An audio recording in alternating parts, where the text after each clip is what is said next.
And speaking of the election here in Oklahoma, Republicans sweep all 5 of the state's congressional districts. In District 1, 3 candidates were hoping to fill the seat of Congressman John Sullivan, who lost in the Republican primary.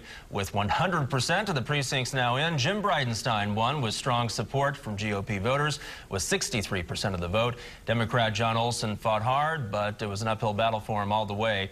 Independent Craig Allen trailed a distant third. And we've got the winner for District 1 live here in the studio with us this morning. Please welcome new Republican Congressman Jim Bridenstine. Good morning. Good morning. Let me start by saying congratulations. And well, thank you. Thanks for joining us so early. Did you get any sleep last night? Very little.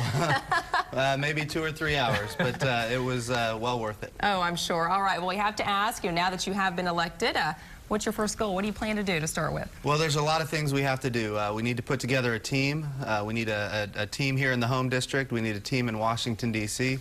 We also, freshman orientation starts next week. Wow. So not a whole lot of time. Right. We've got to get to business right away. Don't have much time. You're going to be inheriting pretty much the same situation we've had for the past 2 years. Democrats in control of the White House and the Senate, Republicans in control of the House. How hopeful are you that you'll be able to get anything done?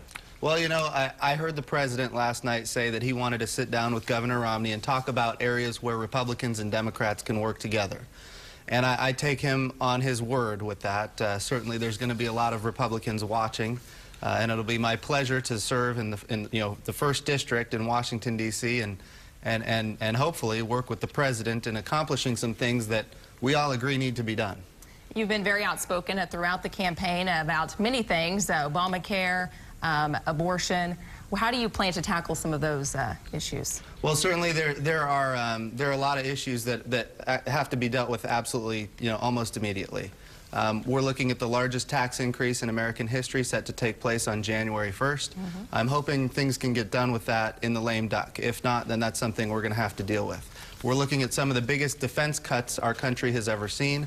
Again, I'm hoping this can be dealt with in the lame duck. It's going to require Republicans and Democrats to work together. If not, then that's something I'm going to have to deal with when I get sworn in on January 3rd. So there are big things that we have to do. We have to pass a budget. Yes, very important. We haven't had a budget for 3 years. So now we need serious governance that can accomplish some of these tasks. And to go back to the new federal health care law, obviously it's something you ran on, trying to repeal it. Sure. Republicans have tried to repeal it now many times in Congress. Now that the president's going to be still in the White House, obviously, is that a fight that you think is now over with, or do you think Republicans will try again?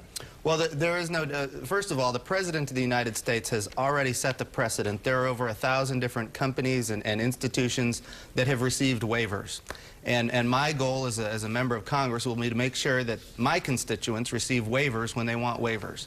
It's not just about who the president's friends are, it's about our country. And Obamacare is not good for business, and I've heard this on the campaign trail across the 1st District, that we need to get Obamacare repealed so they can get back to growing their businesses and creating jobs. So ultimately, I'm going to be looking forward to serving the constituents in the 1st District, and if I can get folks waivers that need waivers, that's what I'm looking to do. Congressman Jim Bridenstine, again, congratulations on your victory last night. Looks like you've got a lot of work ahead of you. Thank you so much. I appreciate it. Busy few months. Thank you. All right.